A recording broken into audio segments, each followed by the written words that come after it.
Hello students, आज मैं आपके सामने जो टॉपिक लेके आई हूँ, मिट्टी तो आपने डिटेल में पढ़ ही लिया है। अब है मिट्टी का अपरदन और उसका संरक्षण। अपरदन दैट इज सॉइल इरोजन। तो क्या वजह होती है कि मिट्टी कट कर चली जाती है? मृदा अपरदन किसे कहते हैं? देखिए, मृदा की दो मेन समस्याएं, एक तो मृदा अपरदन, दूसरा निक्षालन। मृदा अपरदन और निक्षालन ये दो प्रॉब्लम्स हैं जिसकी वजह से मृदा के जो पोषक तत्व हैं वे खत्म हो जाते हैं। मृदा अपरदन किसे कहते हैं? प्रकृति की शक्तियों द्वारा मृदा का इतनी तेजी से निष्कासित किया जाना कि विभिन्न मृदा परक क्रियाएं उसकी पूर्ति न कर पाएं, उसको कहते हैं मृदा अपरदन या सॉइल इरोजन। आपकी अपर लेयर जो है सॉइल की, उसमें सारे पोषक तत्व खत्म हो जाते हैं। मृदा अपरदन का तात्पर्य जल और वायु द्वारा मृदा के विनाश और क्षयन से होता है। किससे होता है मृदा अपरदन? या तो वायु से हो रहा है अपरदन या जल से हो रहा है। ये दो कारक हैं जो मृदा अपरदन करते हैं। मृदा की 1 सेंटीमीटर परत बनने में 200 से 300 साल का लंबा समय लग जाता है, लेकिन कोई भी धूल भरा तूफान है या भारी वर्षा है तो कुछ ही समय में वो जो आपकी मृदा के पोषक तत्व हैं उसको नष्ट कर देता है मृदा को। तो मृदा अपरदन के जो मेन कारक हैं, जैसे उसमें हम अगर देखें कि मृदा अपरदन के क्या क्या क्या कौन किस किस तरह से मृदा अपरदन हो सकता है, तो सबसे पहले तो है परत अपरदन। आपका जो लेयर है वो वाला अपरदन। तो परत अपरदन में क्या है? जहाँ वनस्पति का आवरण नहीं होता है वहाँ की मृदा परतों के रूप में क्षयित होती है, 1 बाय 1 उसकी लेयर उतरने लगती है। दूसरा है शुद्र सरिता अपरदन, ये भी इसी में अपरदन में ही आ गया। यह वसंत ऋतु है, उसमें बर्फ़ पिघल करके, या ग्रीष्म ऋतु है उसमें बर्फ़ पिघल करके भारी वर्षा, बर्फ़ पिघलने से या ग्रीष्म ऋतु में भारी वर्षा के दौरान शुद्र या छोटी छोटी सरिताओं द्वारा ये मृदा का अपरदन हो जाता है और मृदा के पोषक तत्व जो नाइट्रोजन है, फास्फोरस, पोटेशियम, वो सब नष्ट हो जाते हैं। एक मृदा का अपरदन का प्रकार हुआ अवनलिका अपरदन। तीसरा, जो पहला मैंने परत अपरदन बताया, दूसरा आपको शुद्र सरिता अपरदन बताया, अब अवनलिका अपरदन बता रही हूँ। तो अवनलिका अपरदन किसे कहेंगे? यदि शुद्र सरिता अपरदन को नहीं रोका जाए तो मृदा के नीचे स्थित जो कठोर शैल होती है, मृदा ऊपर तो सॉइल का लेयर है, सबसे नीचे कठोर शैल है, तो वो कठोर शैल होती है, वहाँ तक अपरदन पहुँच जाता है और वहाँ अवनलिकाओं का रूप धारण कर लेता है। तो ये अवनलिका अपरदन। अब आपका ये तो सारा था आपका मृदा अपरदन जो आपका वाटर के थ्रू हो रहा है। अब हम वायु के थ्रू भी मृदा अपरदन होता है। ये तो वाटर के थ्रू आपने अपरदन देखा, वायु के थ्रू क्या अपरदन है? वायु द्वारा मृदा अपरदन में क्या है? मृदा खुली, शुष्क, विस्तृत या कम संगठित मृदा होती है। जैसे आपने डेजर्ट में देखा होगा, एकदम आप सैंड उठाएंगे और निकल करके जाएगी, है ना? तो किस तरह की मृदा है? खुली, शुष्क, विस्तृत और कम संगठित होती है। तो वायु सतह से छोटे छोटे कण जो 1 मिलीमीटर से कम वाले होते हैं, ये उसको वायु द्वारा हटा दिए जाते हैं और 3 से 4 मीटर की ऊंचाई तक उड़ जाते हैं। और इससे क्या होता है? जो छोटे पौधे होते हैं वो अगर इससे टकराते हैं तो वे छोटे पौधे भी नष्ट हो जाते हैं। मैं पेड़ों की बात नहीं कर रही, लेकिन छोटे पौधे अगर लगे हुए हैं तो वो धूल उड़ी, उसके साथ वो छोटे पौधे तेज़ी से हवा बही तो वो सारे नष्ट हो जाते हैं।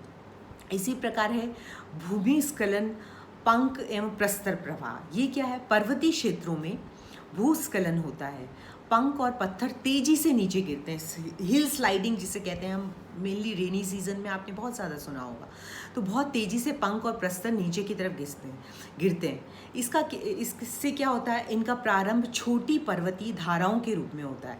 पहले छोटी पर्वतीय धाराओं के रूप में होता है, जिससे झागदार जल, पंख और प्रस्तर होते हैं जिसके अंदर, और ये तेजी से नीचे मृत्यु एवं विनाशकारी रेल के रूप में गतिशील हो जाते हैं। तो ये तो आपका हो गया अपरदन। अपरदन जो इरोजन है उसी में एक तो क्या मृदा अपरदन और दूसरा है लीचिंग या निक्षालन। लीचिंग या निक्षालन क्या है? ये केवल आर्द्र क्षेत्रों में, जो बहुत ज़्यादा ह्यूमिड है, आर्द्र क्षेत्रों में मृदा की ऊपरी परत से नीचे परतों में मृदा जल के अंतर्स्राव द्वारा होता है। इसमें बहुत सा निक्षालित पदार्थ नीचे परत में इकट्ठा हो जाता है। निक्षालित पदार्थ नीचे की परत में इकट्ठा हो जाता है और धीरे धीरे मृदा में खनिज लवणों की कमी हो जाती है और मृदा कैसी हो जाती है, अम्लीय। तो ये तो था अपर्दन। अब इरोजन के बाद जो नेक्स्ट चीज़ जो आती है, क्या ये इरोजन हम रोक सकते हैं? बिल्कुल, अगर हम कोशिश करें तो सॉइल इरोजन रुक सकता है, मृदा अपर्दन रुक सकता है। कैसे? मृदा इरोजन उसको कहेंगे मृदा संरक्षण, सॉइल कॉन्जर्वेशन या मृदा संरक्षण। और मृदा संरक्षण कैसे? मिट्टी से लंबे समय तक अधिकतम उपयोगिता प्राप्त करते रहने के लिए मृदा का संरक्षण अत्यावश्यक है। और मृदा को अपने ही स्थान पर कायम रखकर उसकी उर्वरा शक्ति बनाए रखना ही मृदा संरक्षण है। यानी मृदा अपने ही स्थान पर रहे और उसकी जो फर्टिलिटी है वो बनी रहे, वही आपका मृदा संरक्षण है। और बिल्कुल हम मृदा संरक्षण कर सकते हैं। कुछ छोटे उपाय हैं जिनके थ्रू हम मृदा संरक्षण कर सकते हैं। जैसे पहला इसमें है वनस्पति का आवरण व संरक्षी वृक्षारोपण। वनस्पति का आवरण व संरक्षी वृक्षारोपण कैसे? मिट्टी के जल अपर्दन से संरक्षित करने के लिए वनों की पट्टियां ढाल के आर पार उगाई जा सकती हैं। ये वन पट्टियां विस्तृत एवं सघन रूप में लगाई जानी चाहिए। तो ये लगाने से आपका जो जल का इरोजन है, वो जल द्वारा जो इरोजन हो रहा है वो आपका रुक जाएगा। दूसरा है वायु को अवरोधित करने के लिए संरक्षी पट्टियाँ वन पट्टियाँ संरक्षी वन पट्टियाँ लगाई जानी चाहिए। जैसे चारों ओर बड़ी लेयर में पेड़ लगा दिए और बीच का भाग खुला छोड़ दिया, तो उससे क्या होगा कि उसका उद्देश्य है पट्टियों के बीच स्थित क्षेत्र में वायु गति को कम करना। जब वन पट्टियों के बीच में से वायु गुजरती है तो पवन का संचलन विच्छिन्न और परिक्षिप्त हो जाता है। और जब पवन की गति स्लो हो जाएगी तो आपका लूज सैंड है वहाँ पे इरोजन कम हो जाएगा। तो इसीलिए आपने देखा होगा डेजर्ट में काजरी जो काम कर रही है, लास्ट ईयर मैंने आपको पढ़ाया था फर्स्ट ईयर में काजरी, आप पढ़ कर के आए हैं राजस्थान के भूगोल में। तो काजरी क्या काम कर रही है? डेजर्ट में सारा प्लांटेशन का काम कर रही है, बड़े बड़े वृक्ष लगा करके, इसी तरह जिससे कि लूज सैंड को रोका जा सके। नेक्स्ट है हमारा समोच्च रेखीय जुताई। समोच्च रेखीय जुताई में क्या होगा? ढालदार भूमि पर समोच्च रेखाओं के अनुसार जुताई, जिससे ढाल की प्रवणता विभिन्न स्थानों पर अवरुद्ध हो जाती है और फलस्वरूप जल का तीव्र बहाव में रुकावट होती है। तो आप समझ गए, समोच्च रेखाओं के हिसाब से जुताई, ठीक है। तो इससे ढाल की प्रवणता कम हो जाएगी और अवरोध आएगा और तीव्र बहाव रुक जाएगा। जो पानी का तेजी से एकदम, एक तो खड़ा ढाल हो और एक लेयर कटी हुई हो तो कटे हुए में स्लो डाउन होएगा, और अगर खड़ा ढाल है तो सीधे से बहकर जाएगा तेजी से। समोच्च रेखाओं में कई प्रकार की फसलों को बोया जाना चाहिए। यदि ऊपर की पट्टिका में मृदा अपर्दन हो तो नीचे की पट्टी में उगी फसलों को द्वारा निक्षेपित कर ली जाती है। सभी फसलों को आवश्यक पोषक तत्व मिल जाते हैं। समझ में आ गया आपको? तीसरा है वेदिकाकरण। वेदिकाकरण जैसे कि नाम से ही पता चल रहा है, वेदिकाकरण। वेदिकाकरण में आएगा पहाड़ी ढालों पर कृषि करने के लिए इन्हें सीढ़ीदार खेतों में बांट दिया जाता है। स्टेप्स, बड़ी बड़ी स्टेप्स काट देते हैं। जितने भी आपके बड़े बड़े हिली एरिया हैं, आप नेपाल देख लीजिए या और भी आप हिली एरिया देखिए, इंडिया में भी आप हिली एरिया देखिए, आप हिमालय रीजन में चले जाइए जो जहाँ पे खेती हो रही है, अंदर के में तो नहीं लेकिन बाहर की लेयर्स में जहाँ पे खेती हो रही है, ये आपका अरुणाचल है, यहाँ पे जो खेती हो रही है, तो यहाँ पे क्या है, पहाड़ों को सीढ़ियों में बांट देना चाहिए। यहाँ पे इसी तरह का हो रहा है। लेकिन कुछ बर्बर जातियाँ जो बहुत जंगल में रह रही हैं वो नहीं कर रही, बाकी तो कुछ जो कल्चर्ड लोग हैं उनमें ये एजुकेशन हमने स्प्रेड की है। तो वहाँ पर पहाड़ को कैसे बचाया जा सकता है मृदा अपर्दन? पहाड़ में सीढ़ीदार खेतों को सीढ़ीदार खेतों में बांट देना चाहिए, मतलब स्टेप्स बना लो। और फिर उससे वर्षा का जो जल है वो खेतों में डायरेक्ट नहीं आकर के रुक रुक मंद गति से आएगा, जिससे कि आपका अपर्दन कम होगा और आपकी सॉइल का जो फर्टिलिटी है वो बनी रहेगी। नेक्स्ट है आवरण फसलें। पड़ती भूमि में ऐसी फसलें बो देनी चाहिए, जो पड़ती बेकार पड़ी हुई भूमि है उसमें ऐसी फसलें बो देनी चाहिए कि मृदा अपरदन को रोकने में सहायक हो तथा मृदा को शैल पदार्थ एवं हरी खाद प्रदान करे। समझ में आ गया आपको? गुच्छेदार जड़ों वाली फसलें, ऐसी फसलें जो आपका वाटर इरोजन जो है उसको रोक रही है, तो गुच्छेदार जड़ों वाली फसलें बोई जानी चाहिए। इसमें जैसे कि आपका घास हो गया, फलियां हो गई, लताएं हो गई, दालें हो गई। समझ में आ गया आपको? अब नेक्स्ट हम जाते हैं स्थानांतरित कृषि पर रोक। देखिए, जो डेंस फॉरेस्ट है वहाँ पर जो जातियाँ रह रही हैं, जनजातियाँ कहूँगी मैं, वे जनजातियाँ इसको प्रैक्टिस कर रही हैं, जो आपका शिफ्टिंग एग्रीकल्चर को। शिफ्टिंग एग्रीकल्चर में क्या करते हैं, किसी एरिया का जंगल साफ करते हैं, वहाँ पर खेती करते हैं, साल 2 साल रुकते हैं, फिर वहाँ से स्थानांतरित होकर अन्य स्थान पे चले जाते हैं, फिर नए जंगल को आग लगा के साफ करते हैं, वहाँ पे खेती करते हैं। इस तरह से वो शिफ्ट होते जा रहे हैं, यानी कि वे स्थायी रूप से किसी एक खेत में एक जगह रुक करके खेती नहीं कर रहे। तो बार बार वो जब साल 2 साल में एक जगह का जंगल साफ करके खेती कर रहे हैं, फिर साल 2 साल में शिफ्ट होके दूसरी जगह का जंगल साफ कर रहे हैं, तो इस तरह से स्थानांतरित करने से आपका वन क्षेत्र का विनाश हो रहा है और आपका जो मिट्टी की फर्टिलिटी है उसको वो इस तरह से कर रहे हैं। तो इसमें क्या है, वनों का विनाश होने पर रोक लगनी चाहिए, क्योंकि हम जानते हैं कि वनों की वजह से मिट्टी का ऊपरी लेयर बची रहती है और वन का क्षरण रोका जाना चाहिए। वन हमारे लिए बहुत इम्पॉर्टेंट है, संसाधन में वनों का अपना महत्व है।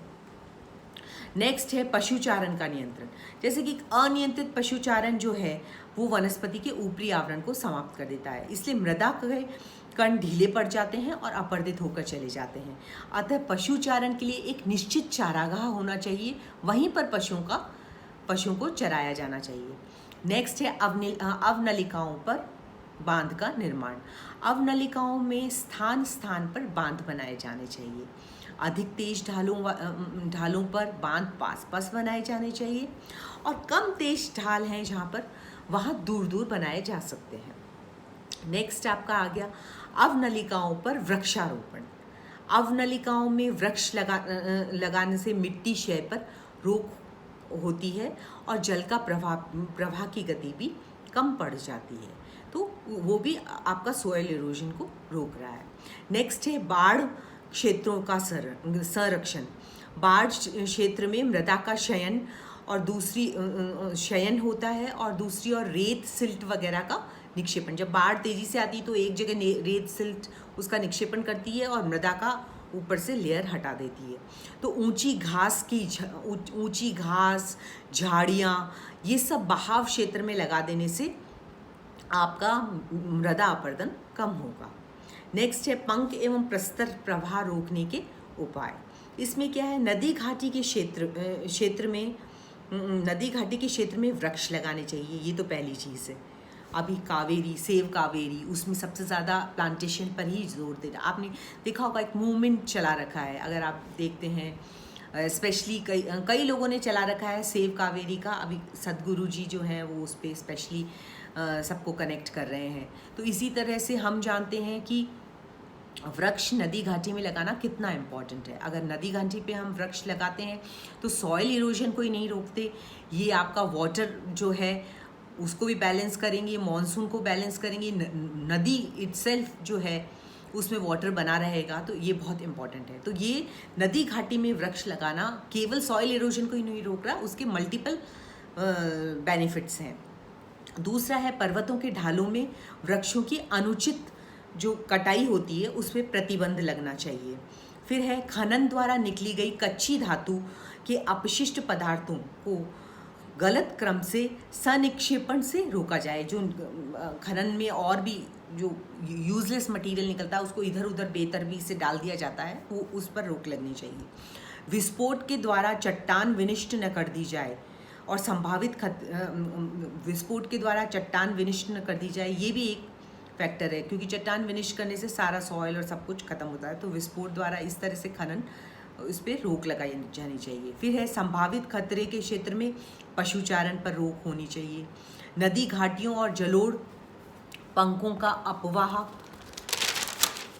के लिए नहरों तथा बीच बीच में बांधों का निर्माण किया जाना चाहिए। ये इम्पॉर्टेंट हो गया। अब हमारा 11वां पॉइंट है शस्यावर्तन या फसलों को हेर फेर करके बोना। आपने देखा होगा एक ही फसल को अगर बार बार किसी खेत में लंबे समय तक उगाया जाता है तो पोषक तत्वों की कमी हो जाती है। तो इसमें क्या है, फसलों का संतुलन बिगड़ जाता है। तो मृदा के पोषक तत्वों का संतुलन बिगड़ जाने के से बचाने के लिए आप क्या कर सकते हैं, फसलों को हेर फेर करके उत्पादित करना चाहिए। इससे मृदा अपरदन कम होता है और वर्ष भर मृदा का आवरण बना रहता है। और इसमें जैसे आप गेहूँ, ज्वार ये सब ले रहे हो, इसके बाद आप बीच में फिर से नाइट्रोजन रिच वाली फसलें जैसे दालें हैं, घास है, क्लोवर, अल्फाफा ये लगा देंगे तो अपने आप ही मृदा में नाइट्रोजन के तत्व बढ़ जाएंगे।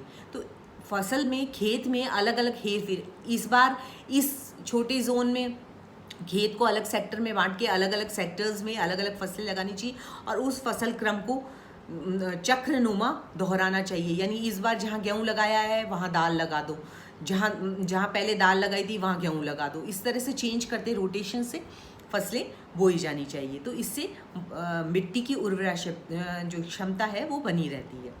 अब है उर्वरकों व खादों का प्रयोग। हम सब जानते हैं कि अगर सॉइल में प्रॉपर फर्टिलाइजर्स नहीं, आपको ऐसा नहीं लग रहा कि अंदर है तो ऊपर से फर्टिलाइजर्स डाल के, है ना, फर्टिलिटी प्रॉपर नहीं है तो ऊपर से हम फर्टिलाइजर्स डाल करके इसको, या फिर हरी खाद गोबर की ये डाल करके इसकी फर्टिलिटी बढ़ा सकते हैं। मिट्टी की पोषक तत्वों को बनाए रख सकते हैं। इसके अलावा पत्तियां, डंठल इनका उपयोग करके भी आप इसके पोषक तत्व बढ़ा सकते हैं। नेक्स्ट है जैव पदार्थों व जल का अनुकूलतम साहचर्य। जिन क्षेत्रों में जल समुचित मात्रा में है वहाँ जैव पदार्थों से जीवांश बनता है और मृदा का पोषण होता है। मृदा में जैव तत्व उसमें जल एकत्रण की क्षमता बढ़ाते हैं। मृदा में अगर जैव तत्व हैं तो जल एकत्रण की क्षमता बढ़ाएंगे। वहाँ जल पर्याप्त मात्रा में होने से पोषण तत्व प्रदान करता है और जल का संरक्षण के लिए ये अत्यधिक आवश्यक है। लास्ट पॉइंट है मृदा का प्रदूषण से रक्षा। आप सब जान रहे हैं वायु में कितना ज़्यादा नाइट्रस है, तो वातावरण में जो नाइट्रस है, सल्फर मृदा को दूषित कर रहा है। तो इसे बचाने के लिए वहाँ हम मृदा को कैल्शियम, पोटेशियम, मैग्नीशियम, फास्फोरस इन सब का प्रयोग कर सकते हैं। तो ये हमारा संसाधन में मिट्टी संसाधन कंप्लीट हो गया। आपको मिट्टी का वर्गीकरण बताया, उसके उपयोग बताए। उसके बाद आज जो हमने पढ़ा है वो है अपरदन और उसका कारण और उसको कैसे रोका जा सकता है, मृदा का कैसे संरक्षण किया जा सकता है, ये हमने पढ़ा। आप मेरे नोट्स व्हाट्सएप पे देखते रहिए और आप लिंक पे यूट्यूब पे मेरे वीडियोस देखते रहिए। इससे आपको अच्छे से समझ में आता रहेगा। Till next time, good bye.